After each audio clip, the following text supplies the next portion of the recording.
Јазот меѓу богатите и сиромашните никогаш не бил поголем. Сопственици на најголемиот дел од парите се едва и 5% од жителите на истокот.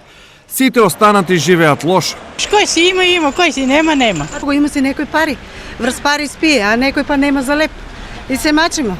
За мене е многу тешко, ние останамо тај година без работа и се мачиме. Ја и маш ми сме сами и здравито и се, не знам како да кажам. И се мачиме. Според официјалната статистика, дури 43% од населението е на работна сиромаштија или дури и под неа.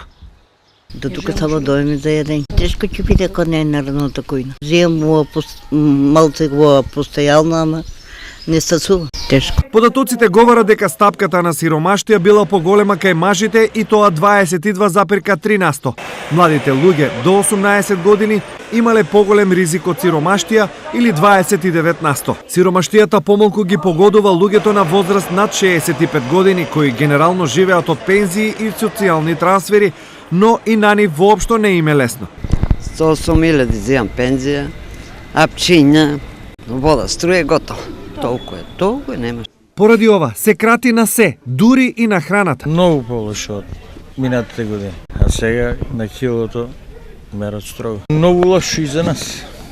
Цена нема, паѓа цената, паѓа е скапо, они немат пари за тоа. Вината за ваквата состојба граѓаните ја гледаат во политиката. Овие двете партии да ги скроз снема, тогава може да биде. И двете партии, ама сите сме и председатели, и секретари, се нове. Тогава може да биде, вака ништо не може да биде. Дека логиката на народот и не му е толку погрешна, покажува и последниот извештај на Светска банка.